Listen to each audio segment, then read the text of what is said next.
গতিকে আমি ইয়াত ধিক্কাৰ দিছোঁ। যদি এইটো কৰে তেতিয়া আমাৰ ভাৰতবৰ্ষৰ সমগ্ৰ শ্ৰমিক শ্ৰেণী মেহনত শ্ৰেণী গোলামত পৰিণত হ'ব। গোলাম যিটো নেকি ব্ৰিটিছৰ দিনত আমি এবাৰ গোলামৰ হৈ আছিলোঁ অধিকাৰী, এইবাৰ আমি কেন্দ্ৰীয় চৰকাৰৰ অধীনত আমি একো এটা গোলাম হ'ম।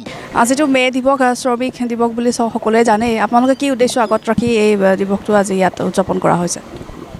প্ৰথমতে মলমলেণ্ড বা আমাৰ ডেম'ক্ৰেচি লাইভৰ সকলো পৰিয়ালবৰ্গলৈকে ধন্যবাদ দিছোঁ। লগতে আমাৰ সকলো মেহনতি জনসাধাৰণলৈ মে' দিৱসৰ শুভেচ্ছা জ্ঞাপন কৰিলোঁ। আপুনি যেনেকৈ সুধিছে, মই বুজি পোৱা মতে এইবাৰৰ মে' দিৱসৰ থিম কি বা কি উদ্দেশ্যক লৈ কৰিছোঁ।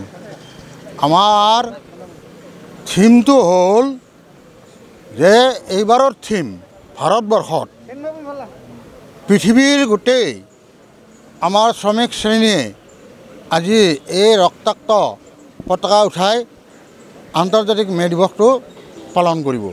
আমাৰ ভাৰতবৰ্ষৰ নিৰ্দিষ্টভাৱে থিমটো হ'ল সন্ত্ৰাসবাদ নিপাত যাওক, সন্ত্ৰাসবাদীসকলক দৃষ্টান্তমূলক শাস্তি দিয়ক, আৰু এই ব্যৰ্থতা আইন শৃংখলাৰ ব্যৰ্থতা কেন্দ্ৰীয় চৰকাৰে ব্যৰ্থ হৈছে, আৰু তাৰ কাৰণে আমি কেন্দ্ৰীয় চৰকাৰকো ধিক্কাৰ দিছোঁ।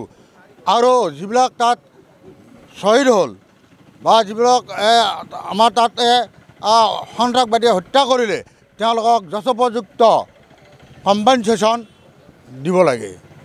আৰু দ্বিতীয় থিমটো হ'ল এই যে উন্মাদনা চলি আছে কিছুদিনৰ পৰা, টিভিটো খুলি দিয়ক, পেপাৰখন চাওক, যুদ্ধৰ উন্মাদনা।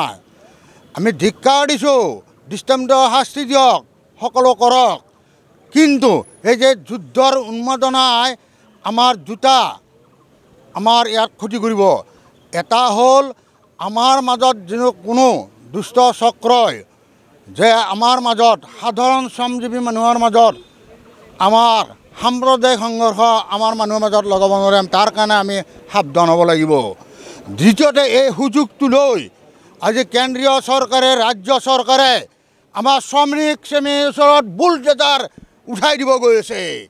তেওঁলোকে আমাৰ 44খন আইনৰ 29খন আইন আনি 4টা কড, লেবাৰ কড, শ্ৰম সংহিতা আনিব গৈছে। শ্ৰম সংহিতা, লেবাৰ কড আইন নহয়। গতিকে আমি ইয়াত ধিক্কাৰ দিছোঁ। যদি এইটো কৰে তেতিয়া আমাৰ ভাৰতবৰ্ষৰ সমগ্ৰ শ্ৰমিক শ্ৰেণী মেহনত শ্ৰেণী গোলামত পৰিণত হ'ব। গোলাম যিটো নেকি ব্ৰিটিছৰ দিনত আমি এবাৰ গোলামৰ হৈ আছিলোঁ অধিকাৰী, এইবাৰ আমি কেন্দ্ৰীয় চৰকাৰৰ অধীনত আমি একো এটা গোলাম হ'ম।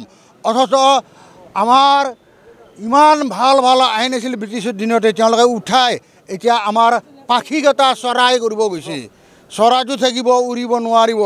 আমি এনেকৈ কথা কোৱা, গেট মিটিং কৰা, ধৰ্মঘট কৰা, আৰু কোনোবা যদি এণ্টি লেবাৰ প্ৰেক্টিচেছ কৰে, দৰমহা কম দিছে বা PSI দিয়া নাই ইত্যাদি ইত্যাদি, আমি কমপ্লেইন দিব যাব পৰা আমাৰ জাগা নাথাকিব।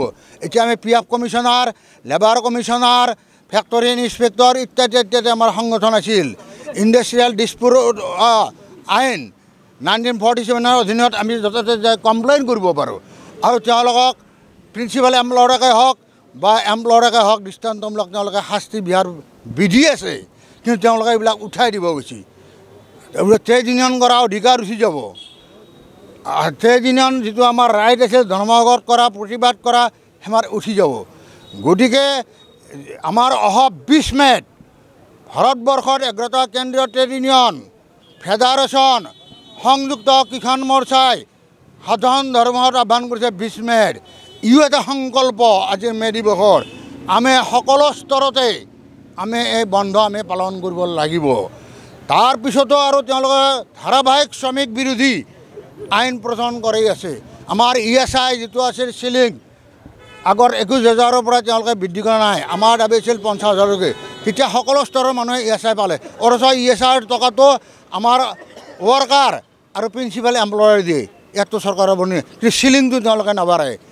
এটা আমাৰ আজি শ্ৰমিকে ৰিটায়াৰ মিনিমাম পেঞ্চনটো আছে 1,000 টকা, কিন্তু ভাৰতবৰ্ষত যিবিলাক আৰ্মি, নেভি, এয়াৰফ'ৰ্চৰ কুকুৰটো আছে, এটাই পেট কুকুৰটোৰ ৰিটায়াৰ হ'লে 3000 টাকা পেঞ্চন পায় কুকুৰটোৱে গতিকে আমাৰে দাবী কৰিছোঁ আমাৰ 9000 টাকা কৰিবলৈ পৰিয়ালটা চলাই যোৱাৰ কাৰণে মিনিমাম পেঞ্চন সকলো স্তৰৰ মানুহ ঠিকা শ্ৰমিক হওক পাৰ্মানেণ্ট শ্ৰমিক হওক সকলো স্তৰৰ তামাম আমাৰ মানুহক সেইটো এটা কৰাব লাগে ঠিক তেনেকৈ আমাৰ আছে আজি 10 বছৰে হ'ব কেন্দ্ৰীয় চৰকাৰ আৰু ৰাজ্য চৰকাৰে তেওঁলোকে 5 বছৰৰ মূৰে মূৰে মিনিমাম ৱেজ ডিক্লেয়াৰ কৰিব লাগে আজি প্ৰায় 10 বছৰ হ'ব কিন্তু তেওঁলোকে মিনিমাম ৱেজটো ডিক্লেয়াৰ এতিয়াও কৰা নাই এই ধৰণৰ আমাৰ ডিমাণ্ড আছে এই ডিমাণ্ডবিলাকক লৈ আমাৰ বহুত ডিমাণ্ড আছে আমি অহা 20 তাৰিখে আমি ইয়াত সৰ্বাংগন ধৰ্মঘট আমি কৰিম